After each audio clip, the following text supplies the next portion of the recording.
बिस्मिल्लाहिर्रहमानिर्रहीम, अस्सलाम वालेकुम। मैं हूं अब्दुल कादिर और आप देख रहे हैं आपका अपना यूट्यूब चैनल। आज दिन है हफ्ते का और तारीख़ है 27 जून।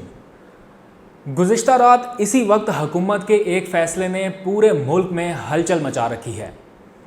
इतने भोंडे अंदाज से पेट्रोलियम मसनूआत की कीमतों में इजाफ़ा किया गया है कि अब तक हुकूमत का कोई अपना सपोर्टर हो, वोटर हो या किसी और जमात से ताल्लुक़ रखने वाला या पाकिस्तान का आम शहरी, वो हुकूमत पर डट कर तनकीद करता हुआ दिखाई दे रहा है। और इस बार ये तनकीद जायज़ है और भरपूर होनी भी चाहिए। एक महीना गुजर गया, हुकूमत की पूरी रियासती मशीनरी से, पूरी हुकूमत से पेट्रोल का मामला नहीं संभल रहा। पहले पूरा महीना आवाम को लाइनों में लगा कर रखा, पूरी आवाम ख्वार होगी पेट्रोल की तलाश में, और जब मिलने लगा तो आपने 25 रुपये तक महंगा कर दिया, बग़ैर ये सोचे समझे कि इसका आवाम के ऊपर क्या इम्पैक्ट पड़ेगा। और मिसालें ऐसी दी गई कि आलमी मार्केट में तेल की कीमतें इतनी बढ़ गई और हमसाया ममालिक में ये सूरत हाल है। आप बताते वक्त ये क्यों नहीं बताते कि हमसाया ममालिक में पर कैपिटा इनकम कितनी है, उनका डॉलर रेट कितना है, हमसे किस कदर वो आगे चल रहे हैं। उसमें आपका कोई कंपटीशन नहीं है, सिर्फ तेल की कीमतों के हवाले से आप तनासुब बता रहे हैं आवाम को, और उसमें भी गलत बयानी की जा रही है। इसके ऊपर आज बात करेंगे।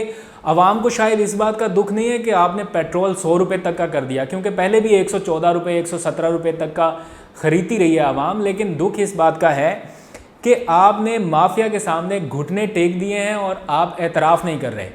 कौन से ऐसे वज़ीर हैं हुकूमत के जो वज़ीर-ए-आज़म इमरान ख़ान की साख को दाव पर लगाने पर तुले हुए हैं और अभी तक उनके ख़िलाफ़ कोई फ़ैसला नहीं हो पा रहा। आपने पूरा एक महीना आवाम को ख्वार करके पेट्रोलियम कंपनियों को कितना जुर्माना किया? 4 करोड़ रुपए। वो जुर्माना उन्होंने 12:01 तक वसूल भी कर लिया होगा, जिस तनासुब से कीमतों में इजाफ़ा किया गया। लेकिन मिसालें दे देकर समझाया जा रहा है आवाम को कि नहीं जी देखें, हमारी आलमी मार्केट के तनासुब से अगर कीमतें बढ़ाई जाती तो 12 से 15 रुपए के हिसाब से कीमतें बढ़ती। क्या ये कीमतें आलमी मार्केट में सिर्फ पाकिस्तान के लिए बढ़ी हैं? पूरी दुनिया में कहीं पे और इतना बड़ा जंप नहीं आया जितना बड़ा पाकिस्तान में आपने इंक्रीज़ कर दिया, और वो भी इस तरह इतने भोंडे अंदाज में कि आपका कोई वज़ीर मुशीर उसको डिफ़ेंड करने के लिए तैयार नहीं है। लोग ट्वीट्स कर रहे हैं कि हमसे 25 रुपये का इजाफा जो है वो डिफ़ेंड नहीं हो पा रहा। और इसमें और भी बहुत सी बातें। आपने 40 रुपये का रिलीफ देकर भी आवाम से गालियां खा ली और 25 रुपये बढ़ाकर भी डबल गालियां खा ली। पहले इतना रिलीफ देने की ज़रूरत नहीं थी जितना आपने ज़रूरत से ज़्यादा रिलीफ दे दिया। वो फ़ैसला भी गलत था। उसमें भी आपको एक हद तक रिलीफ देते ताकि आपका टैक्स का मामला भी बेहतर रहता, आवाम को पेट्रोल भी मिलता रहता। और जब आपने बढ़ाया तो इकट्ठा 25 रुपये तक, और अब पूरे मुल्क से बेहतरीन किस्म की क्लास जो है वो हुकूमती फ़ैसलों की हो रही है और ठीक ठाक पोस्टमार्टम इसका किया जा रहा है। तर्जुमान कहते हैं कि जी नून लीग की हुकूमत में इतना था, नून लीग की, यार छोड़ दें खुदा के वास्ते, नून लीग की हुकूमत को छोड़ दें। आवाम को इंटरेस्ट ही नहीं रहा नून लीग की हुकूमत ने क्या किया था क्या नहीं किया था। आवाम ने वोट दिया है आपको तब्दीली लाने के लिए। आप फिर नून लीग की हुकूमत में ये था, अगर नून लीग की हुकूमत में वो था तो फिर आवाम ने आपको वोट क्यों दिया? बेहतरी के लिए दिया था ना। अगर आपने यही बताना है कि नून लीग की हुकूमत में भी ये था इसलिए हमने ये कर दिया, तो फिर आपको लाने का तो कोई फ़ायदा नहीं हुआ।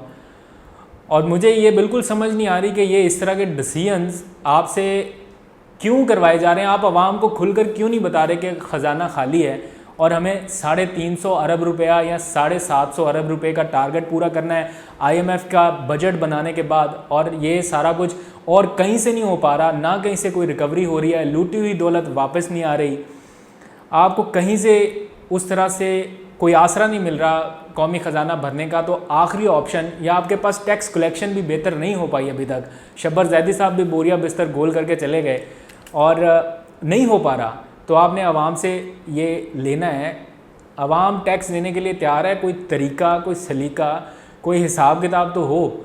और जहाँ तक रही बात कि पाकिस्तान में अब भी पेट्रोलियम मसनूआत की कीमतें ख़ित्ते के दीगर ममालिक की निस्बत कम हैं, तो इस बात से कोई इख्तलाफ नहीं। ये हकीकत है कि पाकिस्तान में पेट्रोलियम मसनूआत की कीमतें अब भी हम असर ममालिक की निस्बत कम है। लेकिन इख्तलाफ सिर्फ इस बात से है कि हुकूमत है, कोई मजाक नहीं है। आप एक सिस्टमेटिक तरीके से भी मामलात को आगे बढ़ा सकते हैं। कोई ज़रूरी है कि हर मामले में एक नया बहरान पैदा हो जाए या हर मामले में प्राइम मिनिस्टर को नोटिस लेना पड़े या हर मामले में आवाम को बेचैनी या इज़्तिराब में मुब्तला कर दिया जाए। एक सिस्टमेटिक तरीके से भी चला जा सकता है, या ज़रूरी है कि हर बात पे अपोजिशन को मौका मिले कि वो हुकूमत पर चढ़ाई करे और हर बहरान पे हुकूमत को कहे कि आप नहीं चल सकते जी, कि आप घर चले जाएं। ये कोई मांगे तांगे की हुकूमत तो नहीं है कि हर बहरान पे लोग मुंह उठा के कहते हैं कि जी आप घर चले जाएं। एक बंदा सिंसियर एफर्ट्स कर रहा है इस मुल्क को आगे ले जाने के लिए, तो वज़ीरों मशीरों को भी तो चाहिए कि कम अज़ कम उसकी सिंसेरिटी का ही ख्याल करते हुए कोई एफर्ट्स डालें अपनी तरफ से, या इतनी सुस्ती इतनी नाअहली कर देनी है कि अगले की साख को, अगले की पॉलिटिकल साख को ही आपने तबाह बर्बाद करके रख देना है।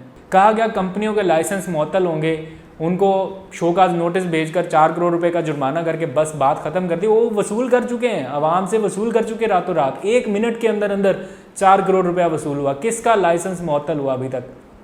वज़ीरों ने आज प्रेस कॉन्फ्रेंस की, सारे अदाद शुमार उसमें गलत बताए गए, नहीं ठीक हक़ाइक़ आवाम को बताए जा रहे। अगर फेयर बात की जाती है इस सारे मामले में तो पेट्रोलियम मसनूआत की कीमतों में मैक्सिमम 7 रुपये से लेकर 11 रुपये तक का इजाफा बनता है, और इसका इत्तलाक भी 30 जून से होना चाहिए था।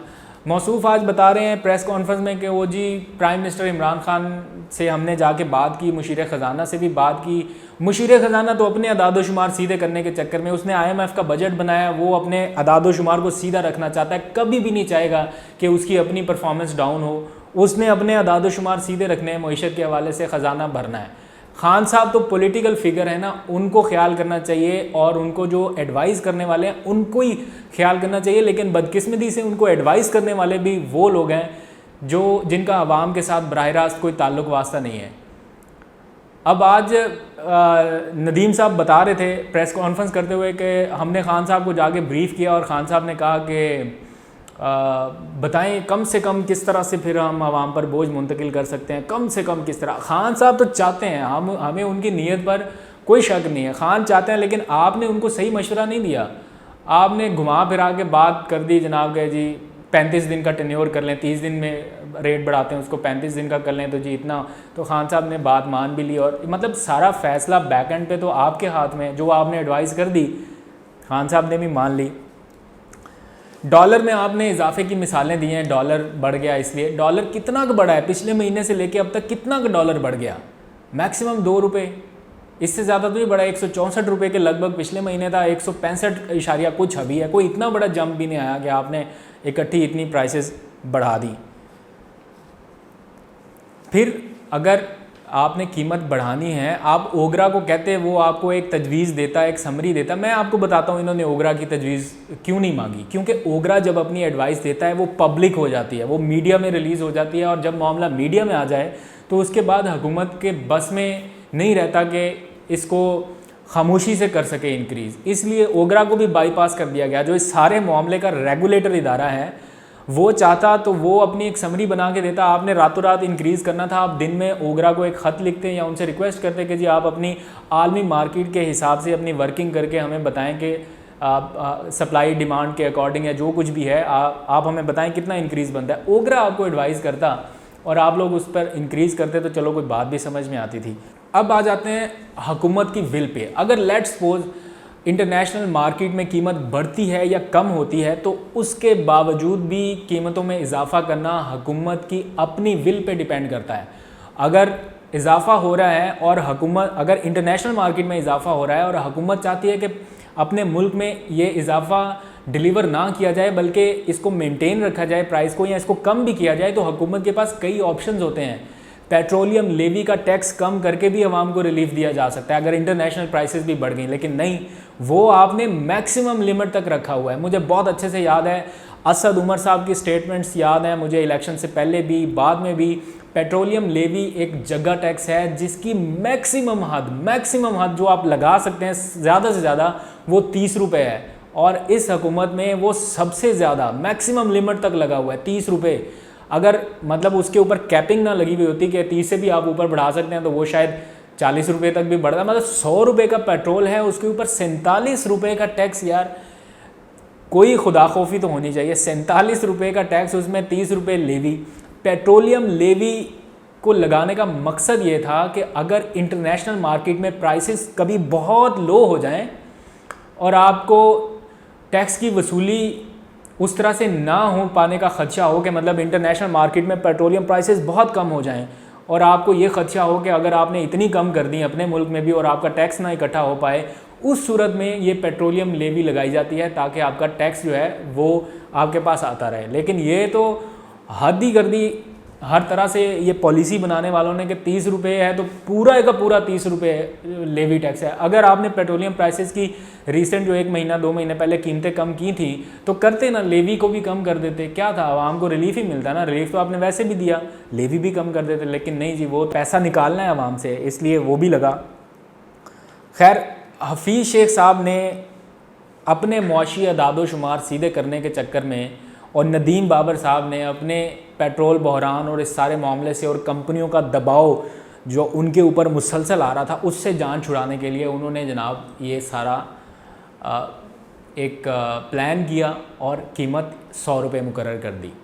और ख़ान साहब की इसमें इनपुट जो है वो चूँकि इस मामले के बहुत ज़्यादा एक्सपर्ट नहीं हैं तो उनको भी मिसगाइड किया गया है इस सारे मामले में। और मुझे लगता है कि ख़ान साहब इतना बड़ा आवाम के ऊपर ये प्रेशर डालने के हक़ में नहीं थे। आखिरी टाइम तक वो, आज नदीम बाबर साहब कह रहे हैं कि वो ख़ान साहब आखिरी टाइम तक कहते रहे नहीं इतना इजाफा नहीं कर सकते, इतना इजाफा नहीं कर सकते, कोई और तरीका बताओ।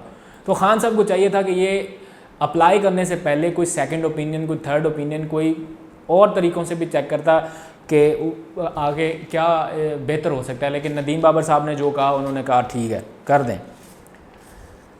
आलमी मार्केट का हवाला देते हुए अक्सर ये कहते हैं कि जी देखें आलमी मार्केट में कीमतें बढ़ गई, इसलिए आलमी मार्केट में या आलमी मंडी में जब तेज़ी से नीचे आती है ना कीमतें, उस वक्त हमें बताया जाता है कि इसका इम्पैक्ट जो है वो 2 महीनों के बाद आएगा, क्योंकि इनका सिस्टम इस तरह से है पेट्रोलियम मसनूआत का कि आपको अगर आज आलमी मार्केट में कीमतें कम हो रही हैं तो उसका इम्पैक्ट आपको 2 महीने के बाद देखने को मिल सकता है। अगर आलमी मार्केट में आज कीमतें ज़्यादा हो रही हैं तो उसका इम्पैक्ट भी आपको 2 महीने बाद ही मिलना चाहिए, लेकिन नहीं, उल्टा हुआ यहाँ पे। जब आलमी मार्केट में कीमतें डाउन हुई तो उसका इम्पैक्ट तो 2 महीने के बाद मिला, क्योंकि यहाँ पे तो सब कहते रहे देखें जी कीमतें कम हो रही हैं, कीमतें कम हो रही हैं, यहाँ पे नहीं हो रही, वो 2 महीने के बाद कम की गई।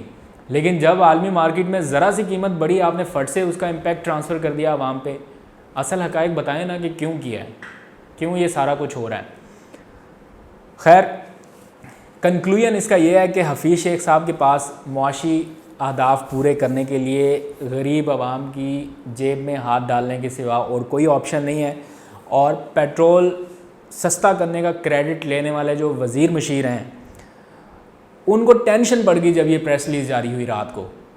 मैं हल्फन ये कह सकता हूँ, मजाक नहीं कर रहा, हल्फन ये कह सकता हूँ कि मुझे ख़ुद कैबिनेट के लोगों का फ़ोन आया और वो पूछ रहे थे कि ये अचानक से क्या हुआ। मतलब ये हमारी रूटीन की प्रैक्टिस है, हम बातचीत करते हैं, शेयरिंग करते हैं आपस में। वो पूछ रहे थे कि ये क्या हुआ अचानक, समझ नहीं आई, ना कैबिनेट में किसी को पता, ना किसी वज़ीर मशीर को पता, और वो ख़ुद हैरान, और आपने इतना बड़ा डिसीजन लिया। खैर, ये आज की कुछ बातें थी, मैंने सोचा आप तक थोड़े हक़ाइक़ और बातें पहुंचनी चाहिए जो शायद हुकूमत किसी मजबूरी की वजह से नहीं बता रही। वैसे तो कहा जाता है राइट टू इंफॉर्मेशन एक्ट है, मालूमात तक रसाई का हक़ है, लेकिन शायद एक ऐसा झुरमट बन गया है ख़ान साहब के आसपास, या ऐसा एक स्ट्रॉन्ग लॉबी ख़ान के आसपास है जो बस सिर्फ़ यही बताते हैं कि सब अच्छा है, बहुत अच्छा है, बहुत अच्छा है। आई होप कि ख़ान साहब इसको कंसीडर करें, रिकंसीडर करें, नज़रसानी करें इस मामले पे और ख़ुद इंटरवीन करके कोई बड़ा फ़ैसला करें। अब तक के लिए इतना ही, इजाज़त दीजिए, अल्लाह हाफ़िज़।